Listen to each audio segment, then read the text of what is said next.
Welcome back. It is finally time for the final round of Swiss at the 2017 Florida Regional Championships. Once again, I'm Gabby Snyder. I'm still Adam Dorricott. Round upon round, that is my name. Still Adam Dorricott. I'm waiting for it to change. It'll change sometime. Waiting for it. I'll do it and no one will notice it. I like to change minor details about what I'm doing while we're casting, but then, most people don't pick up on it, so. Oh, well. Anyways, we have a very hype match. I am so excited to bring you Shannon Williams versus Emily Golub. Both these trainers have had an amazing day, and both of these trainers are duking it out for top cut right now. Yeah, both these players are right on that cusp of sneaking into top cut. They are competing for a low seed, probably the 8th seed here, but it's a very important seed to get into. If you can sneak in there, we've seen some great runs, the real Cinderella stories come through, where people just sneak in, then they take out the number 1 seed, and they carry on using that confidence, just power on through to finals, and sometimes even win it. And also looking at it, we've got some really interesting teams, and we return to our story of out-of-state versus Florida local. We do. Shannon,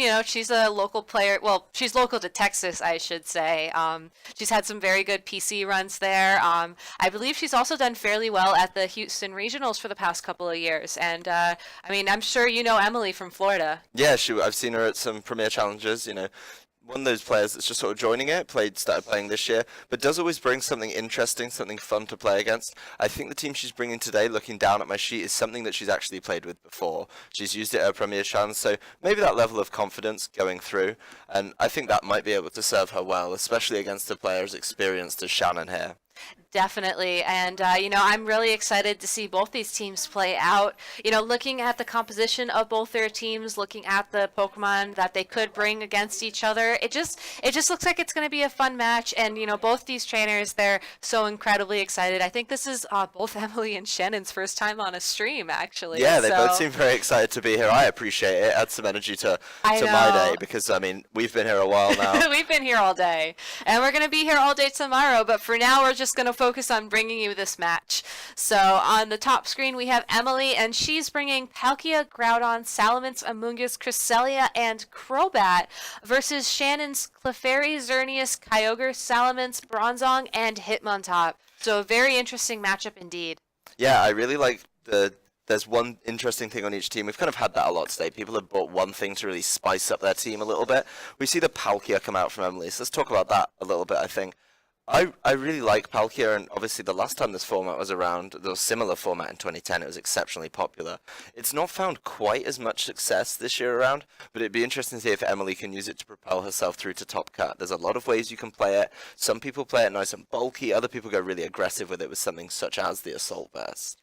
Yeah, and looking at Shannon's team, she has a really interesting partnership between Clefairy and Xerneas. Clefairy definitely takes advantage of Xerneas' Fairy Aura ability, though I think its primary purpose is to provide, that Friend Guard ability to lessen damage of its partner and just provide redirection support. I know Follow Me is a very popular choice. Yeah, again, though, when we look at the Megas on the team, we've got that similar Mega, and again, that very different supporting cast.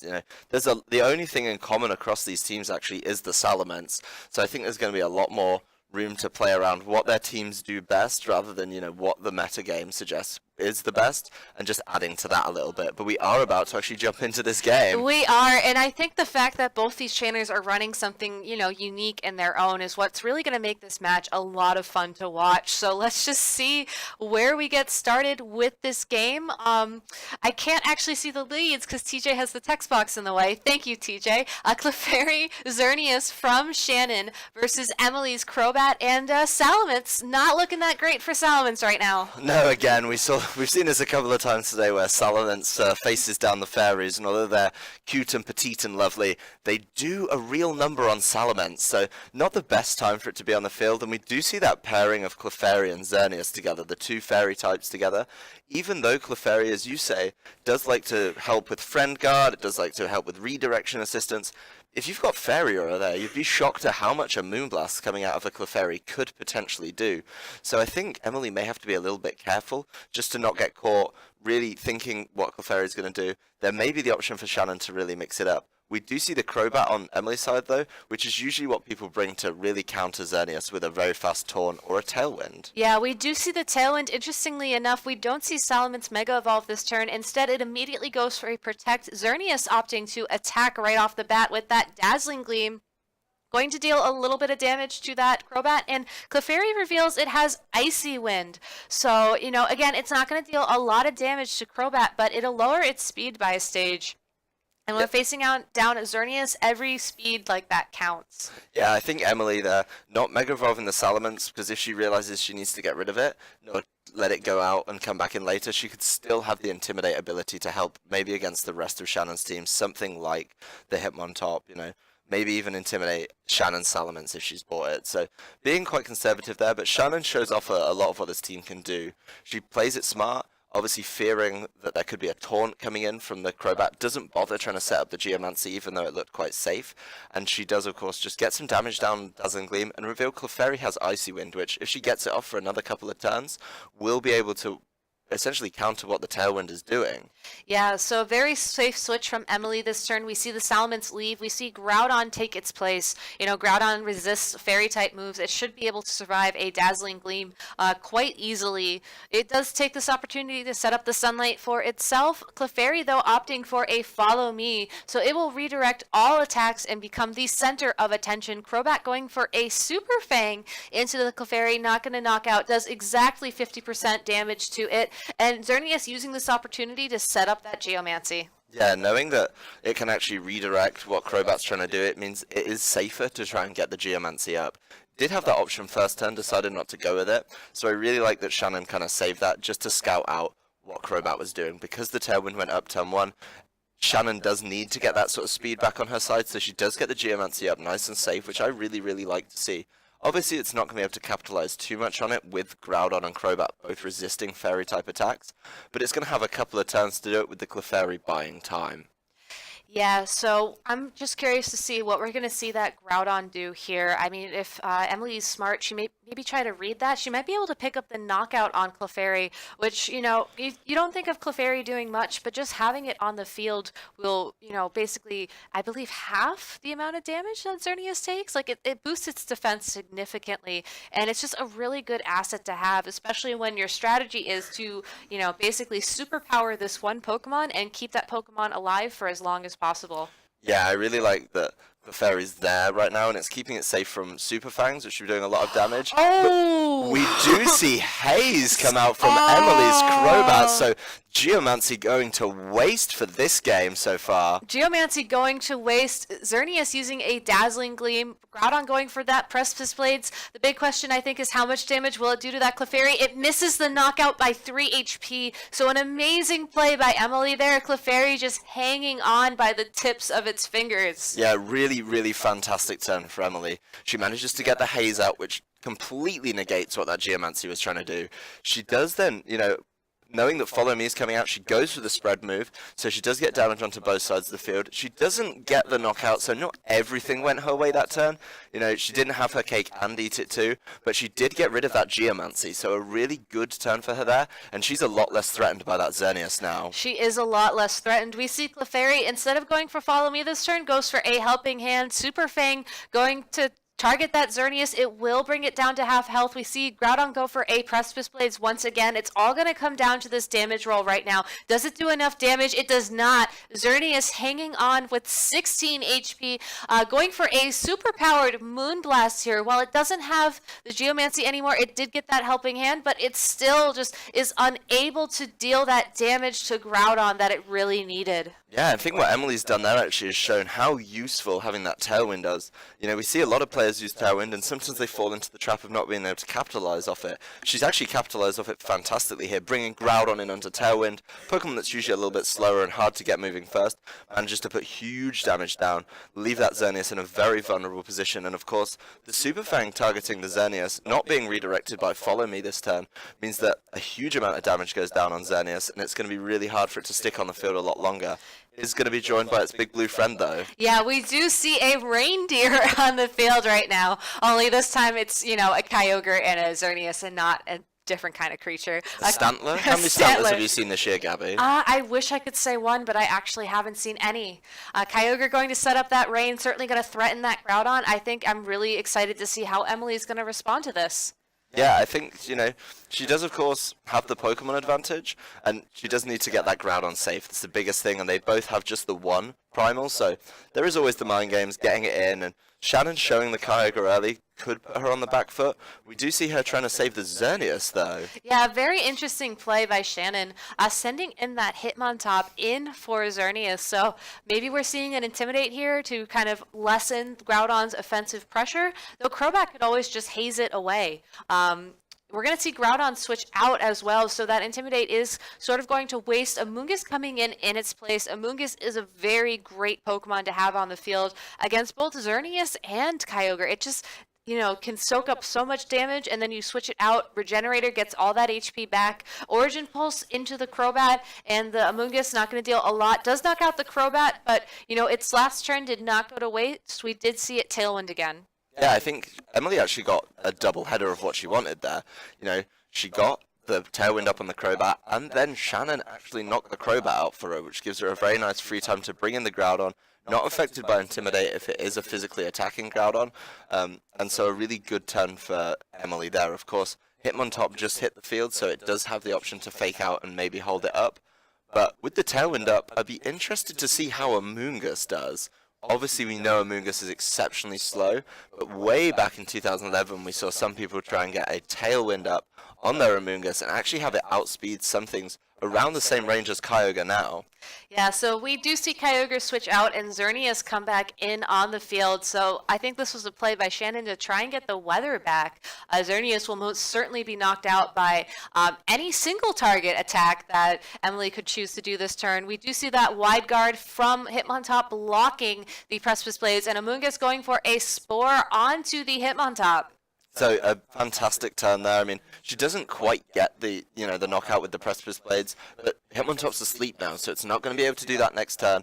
And with the Tailwind up, we already saw earlier in the game, actually, that Groudon is quicker than this Xerneas, so it can play it safe, try and knock it out with a Fire Punch, or it can go for the Precipice Blades and just get some damage down onto both. Yeah, so we see a Protect from Xerneas. I believe this was Shannon attempting to stall out that Tailwind. Yet another Precipice Blades from Groudon. It will connect with that Hitmontop. It's going to deal a little bit over half damage, so, if Hitmontop did not have an eject button, it would be knocked out next turn, but we do see its eject button activate, and Kyogre will be brought back out onto the field to reset the weather.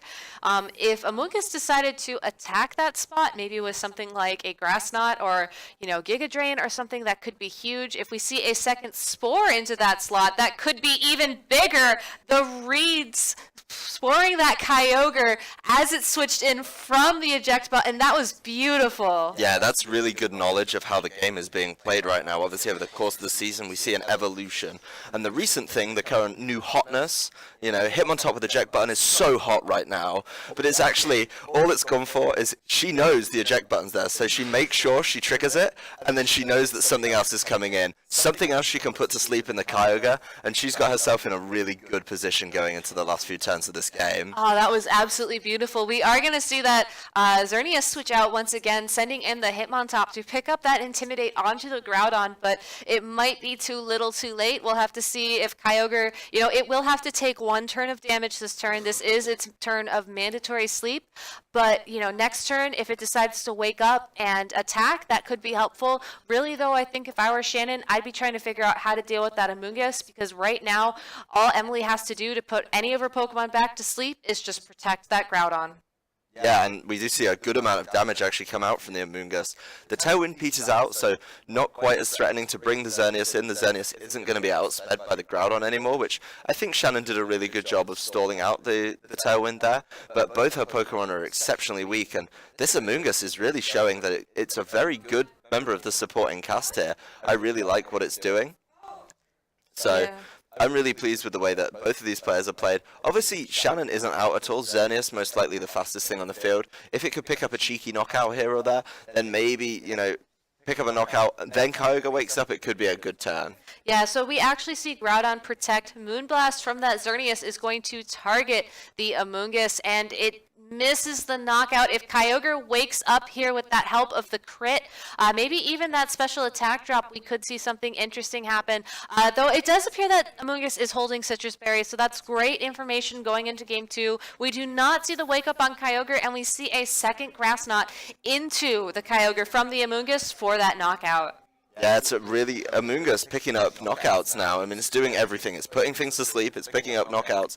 And to see this much coming from a supporting member of the team has been, really, really interesting from Emily's team. Shannon's obviously just stuck with the Xerneas now, very frail, not actually been able to do much. The haze really threw her off, and I wonder if that's going to scare her going into game 2. I think it definitely will, and if the Crobat doesn't, that Amoonguss will most definitely. I mean, if you look at Shannon's team, the only Pokemon there that can really sort of help her deal with that Amoonguss is her Salamence. I mean, Xerneas can kind of do damage to it if you get Geomancy up. Maybe Kyogre can Ice Beam it, but unless that Bronzong's running something completely unheard of and like a Psychic or is able to put it to sleep to stop it from just disrupting Shannon's strategy, she really needs to make sure she brings something to counter it going into game 2.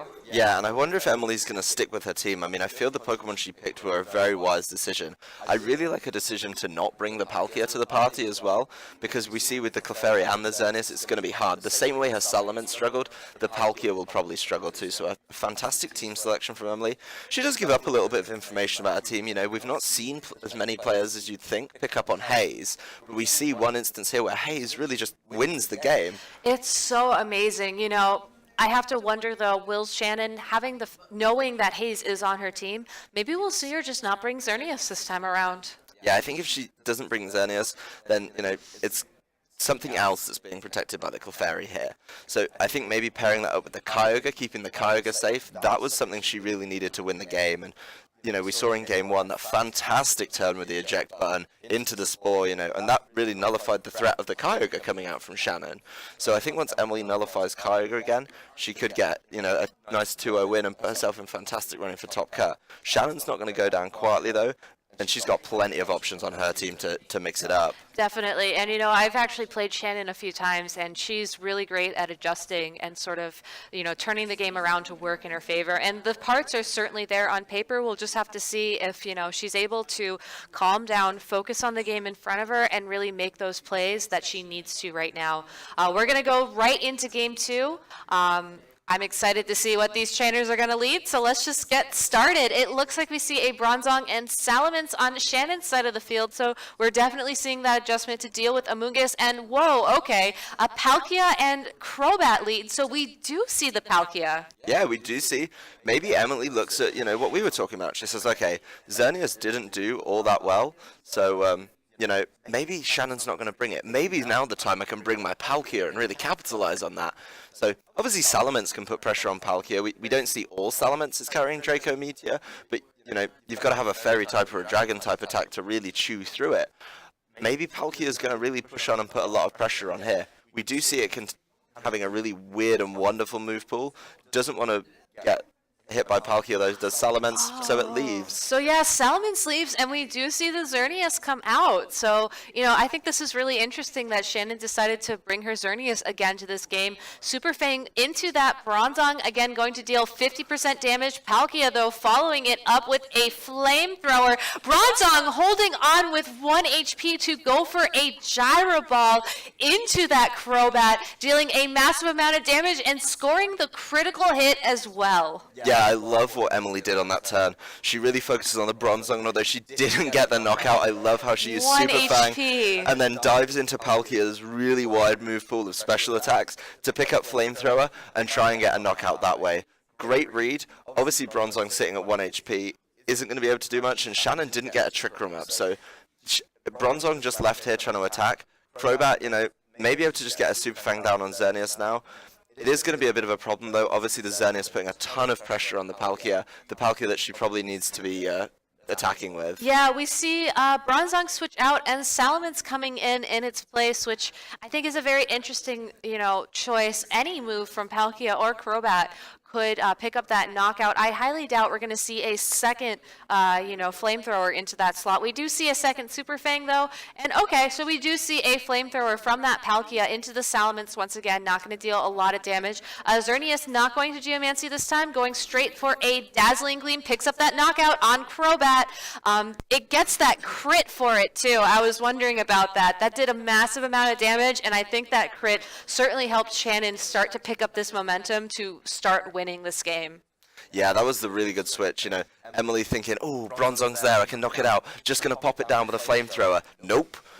Switches in for the Salamence, which resists it, does really, really well in that regard. And, Xerneas is in a really good position here. With Xerneas the Crobat is in a gone, fantastic position here. Yeah, with Crobat gone, it could be a little bit ballsy. It could go for that nice Geomancy setup here, or it could just throw out Dazzling Gleams. I mean, we saw one Dazzling Gleam did about 75% to the Palkia. It's going to hurt Salamence too. I mean, this is no real feat. So you look at Xerneas on the field, though, looking down two dragons, and Xerneas is just like, let's go outside then. Go on, let's fight. Let's take it outside. Yeah, so we see Salamence on Emily's side of the field. That was Shannon's Salamence Mega Evolving. We also do see Emily's. Shannon's Salamence did Mega Evolve first, for whatever that's worth. But yeah, these Salamence are ready to fight. They're ready to, raise their wings, I guess, and start duking it out. Salamence on Shannon's side of the field, getting that double-edged knockout onto Palkia this turn. Salamence, I believe, on Emily's side of the field is due to move next. It will go for a double edge as well into the Xerneas, but it does get that knockout. So Salamence both doing work this turn, both double edging and both getting those knockouts. Yeah, both double edging and taking out a restricted on either side of the Pokemon. I see what Shannon was going for there. Obviously, she goes to knock out the Palkia with the double edge, and then she has the option to use Dazzling Gleam with a single target into the Salamence and maybe pick up a knockout. I don't know if she was expecting the Xerneas to obviously get knocked out by the double edge, but they've just traded a restricted. So now we're going to see the Groudon come out from Emily's side of the field, and the Bronzong with that sliver of health that it's got left on Shannon's side of the field. Yeah, so it's very possible that Shannon just wanted to see what Emily's last Pokemon was before sending her own in. I can only assume that it's the Kyogre in the back, though we haven't seen it yet. Maybe we'll see Salamence on her side try and protect this turn. We're not going to see her Salamence protect. We actually see Emily's Salamence going for that protect. Salamence on Shannon's side of the field using its last turn to set up Tailwind to ensure that Shannon has the speed advantage for the last two turns. Wow, okay. Groudon going for a Rock Slide. It misses the Salamence. It will pick up the knockout on that Bronzong. Yeah, really good turn there for Shannon. She's clearly setting up for what's about to come in. We can only assume it's going to be the Kyogre, and with it set up as it is now, it's going to be really hard for Emily to win this game. She can't switch out the Groudon. These are her last two Pokemon. We did see Salamence protect the turn before, and with the Tailwind set up, it's going to be nice and easy for Kyogre to throw an Ice Beam into that slot this turn, and then a Water-type move into the Groudon slot the turn afterwards as well. Yeah, Shannon did an amazing job there of managing her win condition. She knew that going into these last final turns, speed was key, and using that opportunity on Salamence to set up that Tailwind, I think, is just what she needed. Yeah, it's like a security and a nice insurance policy for her there. Obviously, Kyogre's going to be able to beat out Groudon, but if you can also get it to beat out Salamence with the boost from Tailwind, it becomes a lot more of a potent threat, and we do see Emily just trying to keep that Groudon around for as long as possible. Yes, Groudon going for a protect. Salamence using Hyper Voice. It's going to bring Emily's Salamence down to the almost KO range. Kyogre, though, revealing that it has Water Spout at full health. That's going to deal a massive amount of damage and knock out that Salamence.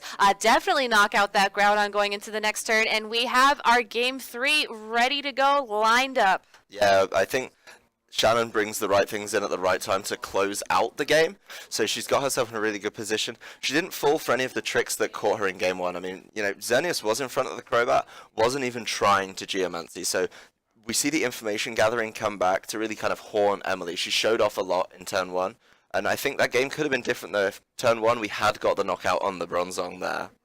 Yeah, it could have been a lot different. So, that brings up the question, what kind of strategy are these trainers going to bring into Game 3, knowing that, this is really their last chance to have a chance at Top Cut. There is so much riding on this game right now. Yeah, and I think what Emily kind of confirmed for us as well is it's really hard for Palkia to do work in this matchup. We saw her on a turn with double dragons on the field and a Xerneas out for Shannon. And with how common and popular Xerneas is right now, it's going to be really hard for her to justify bringing both of these dragons to this match. I think maybe the Amoonguss, as long as she can deal with the Salamence on Shannon's side of the field, maybe the Amoonguss is the secret here. You know, she does know that Shannon has a lot of control of the speeds. It does have the Tailwind, probably the Trick Room on the Bronzong as well. So she kind of has her choice. You know, she goes to the Strawberry Fields and she picks the plumpest strawberries of speed control.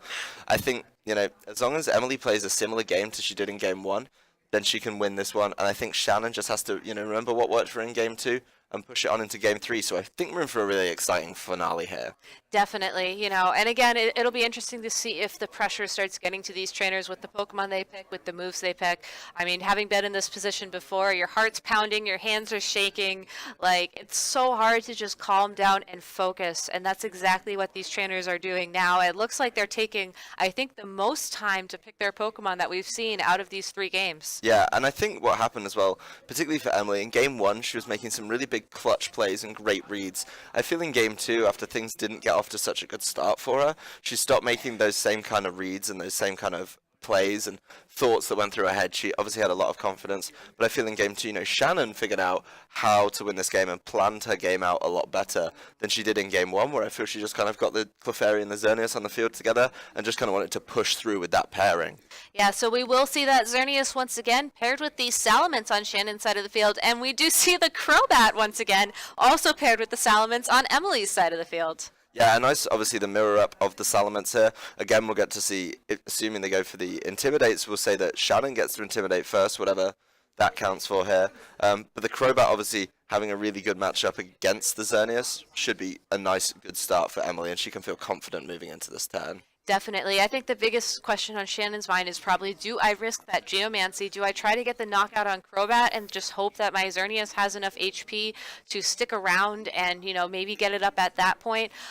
We'll have to see. We're going to see Salamence on Emily's side of the field Mega Evolve first this turn. Shannon's Salamence Mega Evolving second. So, interesting thing to note. It almost looks like there's a speed tie here with these Salamence. Not 100% on that, though. We're going to see Crobat go for a Tailwind, so it's possible that Emily's trying to outpredict maybe what Shannon's Salamence is going to do this turn.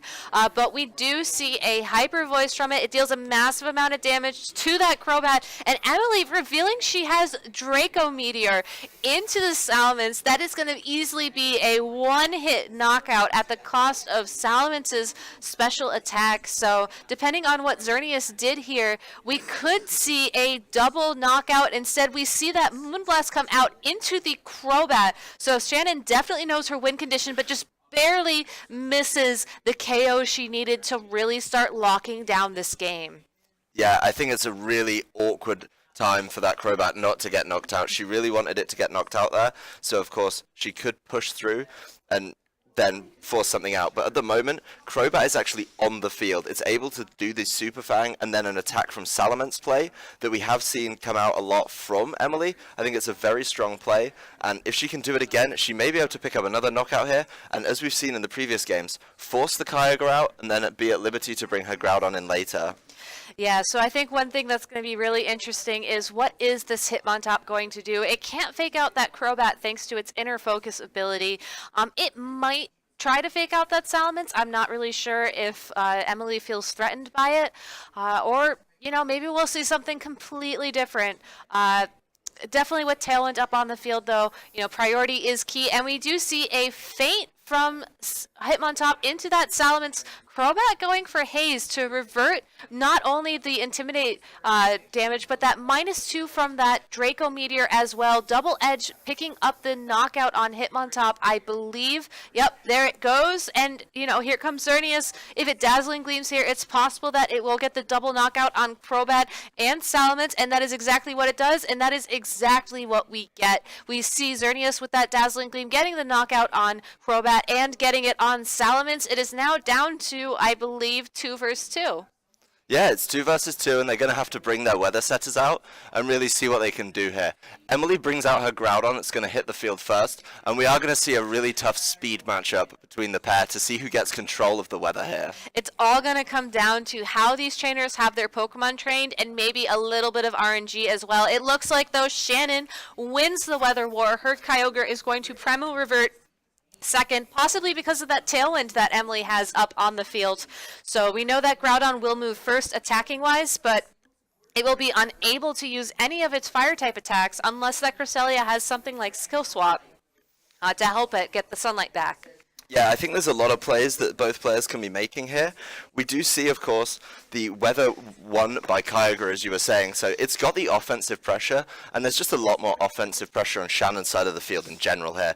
The Kyogre is obviously at full health, and the Xerneas, even though it's going to struggle to get through the Groudon, maybe the Xerneas could spend its time pushing through and knocking out the Cresselia, while the Kyogre is just free to focus on the Groudon and try and seal the win that way. Yeah, Emily is definitely in the tougher position. You know, her win condition is to figure out which Pokemon Shannon's going to try and use to deal the most damage and knock that out, where all Shannon has to do is attack that Groudon. And we do see Emily, you know, sort of read a little bit into that. We see the Groudon going for a Protect, but Xerneas reading that perfectly, uses this time to set up the Geomancy, gets the +2 special attack, gets that +2 special defense, gets that +2 speed.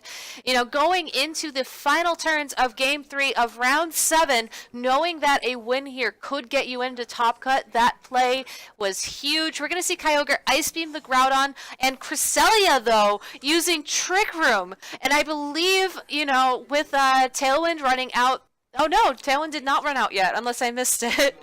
No, I think what Emily's looking to do is, knowing that the Cresselia is likely going to be one of the slower things on the field, if she has Trick Room up, obviously the Geomancy's gone up there, so that's now going to be moving last on the field. I think what Emily may be looking to do is perhaps Skill Swap on the Groudon, and then she gets control of the weather. She's not going to do that, though. No. She is going to go for just the damage here. We see a helping hand, but Kyogre moves first, gets that Water Spout. Will it knock out that Groudon? It completely destroys it. Xerneas is left on the field to deal the finishing amount of damage to that Cresselia with a Moonblast. Well played by Emily. Well played by Shannon. That was an incredible 3 games.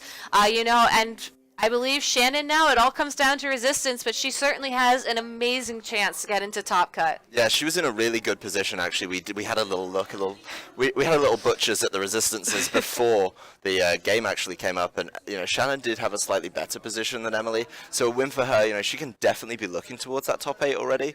I really love the way she played that last game, though. Yeah, she, you know, really took what Emily showed her in Game 1 and started using it to her advantage. Yeah, I also like the way that Shannon had her team trained as well. We did see the Trick Room come up, of course, from Emily, and you'd assume if the Trick Room goes up, you're going to be the one to benefit from it. But then we do see on Shannon's side of the field that actually her Kyogre's slower, so it gets to move first. There was still some, you know, interesting plays from both sides, but I feel that Shannon in games 2 and 3 just took the momentum and really ran with it. Once we'd seen all the tricks from the Crobat, once we'd seen the Amoonguss was able to do work, you know, Shannon prepared for the Amoonguss, knew what tricks were coming, and I think pushed through in a very convincing fashion to hopefully for her advance into the top 8 tomorrow. Yeah, so a very exciting match. I believe we had some other very exciting matches going on outside as well. I think Top Cut tomorrow is going to be pretty excellent. Yeah, we're looking to stream every single game of Top Cut tomorrow, so we're going to go every single top 8 match, both of the top 4 matches, and of course the finals, so lots of exciting Pokemon coming up. I know there's a lot of very, very good players we've seen on stream today who are likely to be in that. I mean, we saw Giovanni. We saw Wolf Glick. Yeah, the only one I think we haven't seen is Brady, obviously a local Florida player. You know, we didn't manage to sneak him onto the stream today, but he looked going into the last round in a very safe position to be advancing. So it looks like we're going to have, some would say, a stacked top 8. It's going to be a little bit stacked, but I think that'll really allow these trainers to shine and bring the best they have to the table. Yeah, I'm really looking forward to it. You know, I hope Shannon does make it in, and I hope a lot of the players we streamed today made it in. You know, we've looked at as many players as possible and see which stories really develop. This early in the season, you know, these kind of points and these kind of prizes are really valuable to pushing on and having a successful season overall. Definitely. Going into a new format, having that security blanket of already having some Top Cut or higher championship points on your belt, you know, that's certainly something to benefit from. And I can't help but wonder, TJ, what time are we starting the stream tomorrow? 9:30? All right. So for those of you... No? Oh, okay. Okay. We're not going to go away yet. We are going to announce Top Cut on stream, so we will be back as soon as that's finalized. But, just if you want to make a note on your calendar, maybe set your alarm if you're on the West Coast like I usually am. We will be starting Top Cut tomorrow at 9:30 a.m. Eastern Time. A little bit early for, someone who might still be on Pacific, but It's a little we'll bit make early do. for me, and I live on the East Coast. We'll make do. It's going to be such an amazing show. We'd love to have you there to watch along with us. So until Top Cut is finalized, we'll be right back. Please stay tuned.